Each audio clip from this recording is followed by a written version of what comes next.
Dear students of BA Part 1 doing their honors in English, and at the same time the students who have opted English as their subsidiary course, at first wish you a very warm and sunny morning.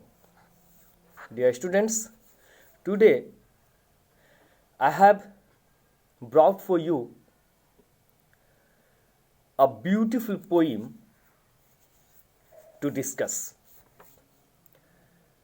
As you know, there is an anthology of poetry named as the Mystic Drum, prescribed for all of you. And out of that anthology, some of the poems have been prescribed for the students who are graduating in English, and some for those who have chosen English as a subject for their subsidiary paper. This poem, which I have brought today for you, has been prescribed for the students of both the courses. This poem is very short in appearance. Physically, you can say this poem is very short, but internally, if you talk of spiritual level, if you talk of the level of the meaning of the poem, it is a very colossal poem. It's a very impressive poem, heart-touching poem. It's a very lovely poem, very sweet, very nice, and has been written very nicely, very tenderly, very softly by one of the greatest signatures of English language and literature, particularly of the Romantic revival of the early 19th century. And now you must be guessing, or rather you must have guessed about the person, about the poet I am talking about. And yeah, you are right in your guessing. He is Mr. William Wordsworth, and the poem I am talking about is "A Slumber Did My Spirit Seal." This poem consists of 8 lines, but in these 8 lines, the poet has tried to tell everything. It is a very powerful poem, very impressive, very lovely, sweet, sound and sonorous, dealing with the theme of love. But before coming to the poem, before enjoying the beauty, the sweetness, the sonorousness, the loveliness, the liveliness of the poem, we should try to know something about the poet, about William Wordsworth, about the age, about the type of poetry he was interested in. So friends, as I have told you presently, that the man, the poet William Wordsworth belongs to the age, or belongs to the poetry of the early 19th century. That is the age known as the age of Romantic revival in English poetry. Now, if I talk like this, if I say, or if I use this phrase romantic revival, naturally, very instantly, a question that crops up or that might crop up in your mind is this: what is revival? Revival means to come again, फिर से आना.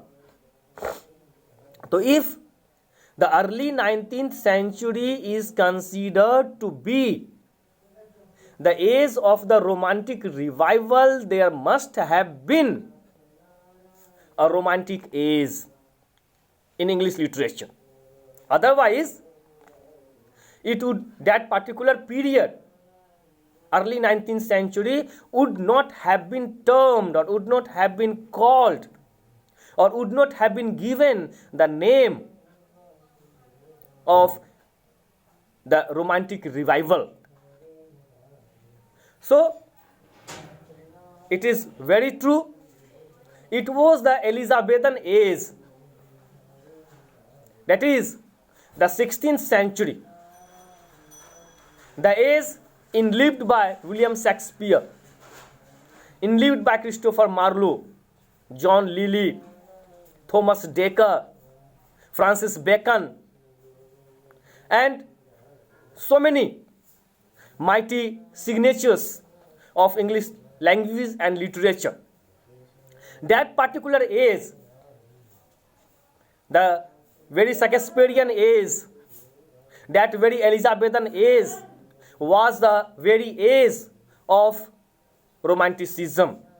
If you go through the poem, if you go through the poets, if you go through the poetic activities, the dramatic activities of that particular age, of that particular period, you will notice it, that definitely, surely, it was an age of romanticism, because Elizabethan age is the age of sound. It is the age of sweetness. It is the age of music. It is the age of sonorousness. It is the age of songs and sonnets. It is the age of lyricism. It is a very lyrical age. It is an age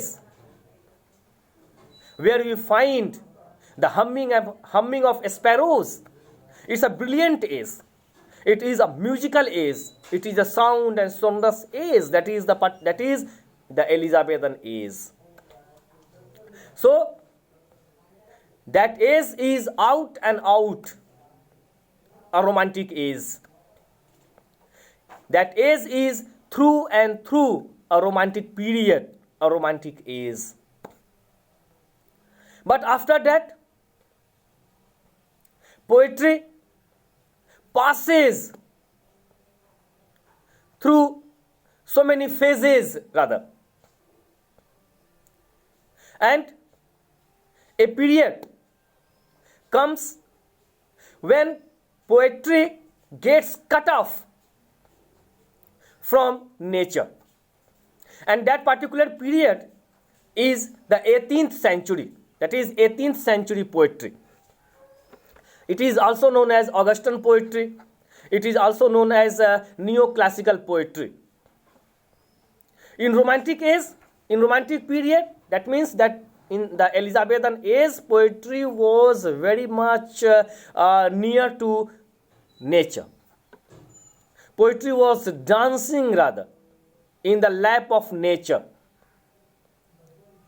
Nature throbbed, or nature throbs in the poetry of Elizabethan age.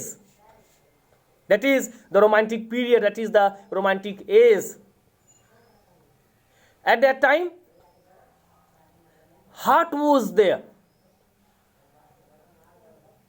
At that time, common people, common man, common creatures, common things got entry in the realm of, in the field of, in the theme of the poetry. So poetry was very much related to common man. It talked of common people. It talked of nature. it sings the saga of nature. Nature, that is God, next to God you can say. Nature which brings up, nature which fosters us. But the trend changes, and of course it is but natural.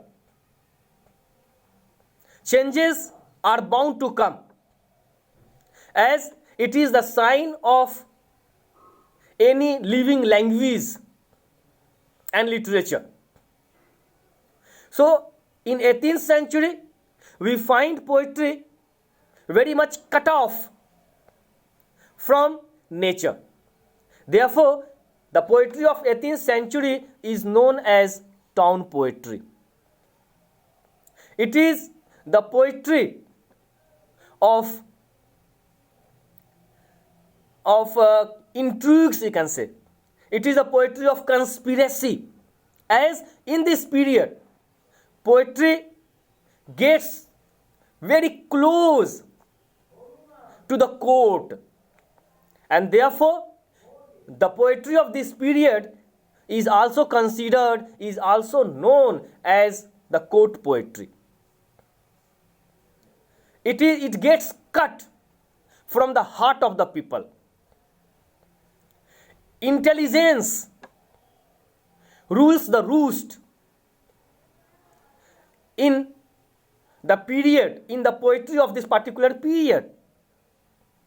So if you allow me to say like this, the poetry of the Augustan period is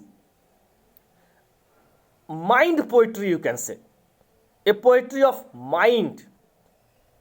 It is not a poetry of heart. Poetry in this period does not originate, does not flow out, does not gush out from the corner of the heart. It seemed that the poetry in this period has been written with great deliberation. So mostly the poems of 18th century are satirical, epithetical, full of intrigues, full of conspiracies, sometimes full of flatteries also.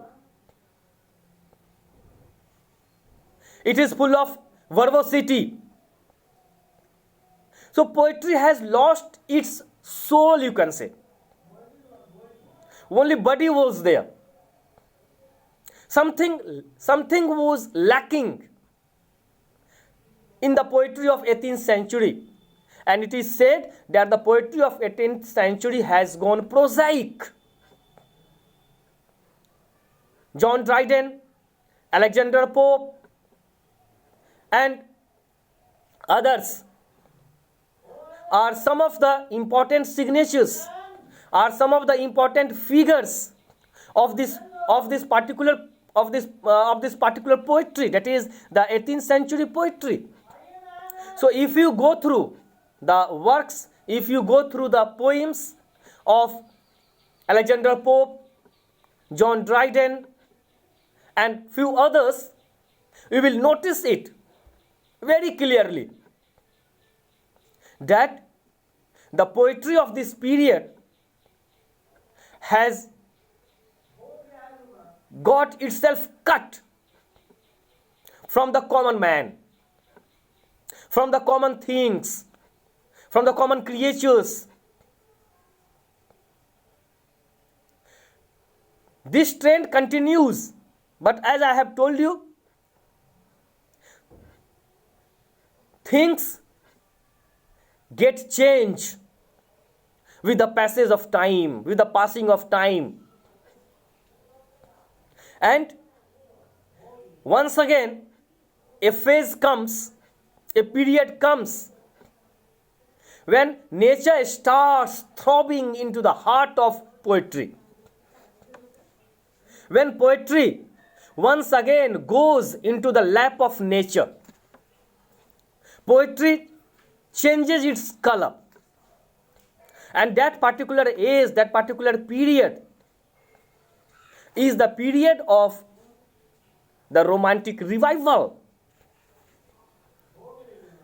led by William Wordsworth. It was the publication of lyrical ballads which heralds the beginning of a new era, beginning of a new poetry. It opens the door of poetry for the common man, for the common things. Poetry gets a new gush. Poetry now becomes once again hearty, full of heart, full of nature and natural activities. This lyrical ballad has been published jointly by William Wordsworth and H.T. Coleridge. So that it means to say that lyrical ballads is a work of collaboration. Both William Wordsworth and H.T. Coleridge have done the yeoman service, and lyrical ballads saw the sun. In lyrical ballads, William Wordsworth and H.T. Coleridge make it clear, or rather they make their mind clear, that what is or what are the things going in their mind. But the preparation for the Romantic Revival has started with the poets like William Blake, Thomas Gray, William Collins, George Crabbe, Robert Burns. These poets, in the poems or in the works of these mighty signatures, these noted poets, we say, or we can see the beginning of the starting of the process of change, you can say. So these poets are known to be the poets of the Romantic, precursors of the Romantic Revival. Precursors, there are two terms, successors and precursors. Precursors are those persons who come before a particular person. Suppose Shakespeare and Chaucer. So Chaucer is the precursor of Shakespeare, and Shakespeare is the successor of Chaucer. So Thomas Gray, William Blake, Collins, these poets are the precursors of Wordsworth, H.T. Coleridge, P.B. Shelley, John Keats, who are the mighty pillars, who are the mighty signatures of the poetry of Romantic Revival. So, the period when poets like Gray, Blake, Collins, and many others were working, that period is known to be, that period is termed as the period of transition, you can say. Sankraman Kal. So it was their effort, it was their painstaking efforts, you can say. It was their labor which brings a new dawn, TAWN, which brings a new dawn in the history of English poetry. And once again, with the advent of William Wordsworth, we find the son of, or you can say the moon of romanticism, once again shining very brilliantly, providing the coolness in the literary firmament of English poetry. Wordsworth is the pioneer. He is the pioneer of this movement. That is the movement of early 19th century poetry. That means the poetry of romantic revival. He is the leader. He is the pioneer. वो सूत्रधार हैं, करता धरता हैं. He changes the very flow, the very current, the very taste, the very direction of English poetry. English poetry in the hands of William Wordsworth get a new dimension, get a new direction, get a new taste, get a new theme. William Wordsworth opens a new horizon for English poetry. Poets now started looking upon poetry from different angles. Common things, common creatures have got their entry in English poetry now. Now poetry becomes common to the people. It gets full of sweetness, full of sound, full of sonorousness, full of softness. Nature blooms, nature throbs in the poetry of this particular period. So, it was nature and nature and nature.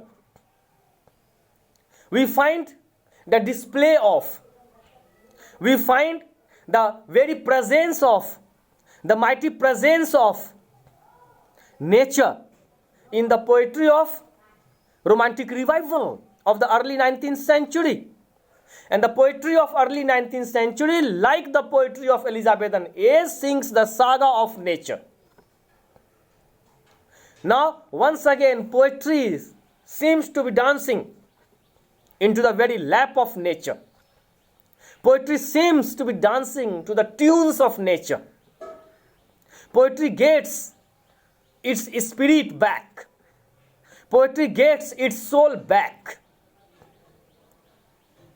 And Wordsworth plays a very, very important role in this. So in the next video of mine, I will try to discuss the poem that I have mentioned earlier, A Slumber Did My Spirit Seal. It's a very beautiful poem, written very beautifully. Today, I have tried my level best to give you or to introduce you to the age, to the period that is the period of romantic revival of the early 19th century. I have tried my level best to befriend you with William Wordsworth. I have tried my level best to provide you some of the clues to understand the poetry of both the 18th century and the poetry of early 19th century. So, I have tried to lit up your curiosity. Now I request you all to go through the poem, that is, A Slumber Did My Spirit Seal, on your own. In my next video, I will try my level best to discuss it threadbarely, to let you enjoy, to let you understand this. Till then, have a very nice time, have a very nice day. Subscribe this channel, go through listening to the videos, and send some of your suggestions also, because your suggestions, your comments energize me, they strengthen me to carry on this very bright task. Thank you. God bless you all.